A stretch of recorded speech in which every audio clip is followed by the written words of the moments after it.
వెంకటేష్ హీరోగా అనిల్ రావిపూడి దర్శకత్వంలో తెరకెక్కిన సంక్రాంతికి వస్తున్నాం సినిమా సంక్రాంతి సందర్భంగా జనవరి 14న రిలీజ్ అయిన సంగతి తెలిసిందే. రిలీజ్ అయిన మొదటి ఆట నుంచి ఈ సినిమాకి బ్లాక్ బస్టర్ టాక్ రావడంతో వసూళ్ల వర్షం కురుస్తోంది. ఇప్పటికే 45 కోట్ల రూపాయలు మొదటి రోజు కలెక్షన్స్ వచ్చాయని చిత్ర యూనిట్ అధికారికంగా ప్రకటించింది. వెంకటేష్ కెరియర్ లోనే ఇది అత్యధిక ఓపెనింగ్స్ తీసుకొచ్చిన సినిమా అని చెప్తున్నారు.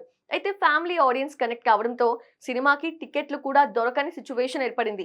ఈ నేపథ్యంలో పల్లెటూర్లలోని కొన్ని థియేటర్స్ లో ఫిక్స్డ్ సీట్లతో పాటు కొన్ని ప్లాస్టిక్ కుర్చీలను కూడా వేసి షోలు వేస్తున్న సిచ్యువేషన్ కనిపిస్తోంది. సాధారణంగా ఇలాంటి ఫీట్ ఎప్పుడో బెనిఫిట్ షోలకు, అది కూడా పెద్ద హీరోల సినిమాలకు మాత్రమే కనిపించేది. కానీ ఒక సీనియర్ హీరో సినిమాకి ఫ్యామిలీ ఆడియన్స్ కనెక్ట్ కావడంతో మళ్ళీ అదే ఫీట్ రిపీట్ అవుతోంది. ఇక ఈ సినిమాని దిల్ రాజు సమర్పణలో ఆయన సోదరుడు శిరీష్ నిర్మించారు.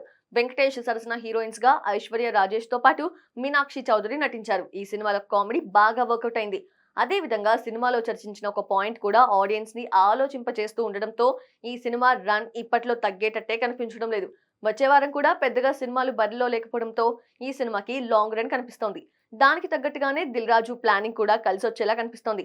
ఎందుకంటే ఇప్పటికే గేమ్ చేంజర్ తో పాటు డాకు మహారాజ్ సినిమాకి కేటాయించిన కొన్ని థియేటర్స్ ని తప్పించి ఈ సినిమాకు కేటాయిస్తున్నట్లు తెలుస్తోంది. ఏదేమైనా వెంకీ మామ మాత్రం కుమ్మేస్తున్నాడనే చెప్పాలి.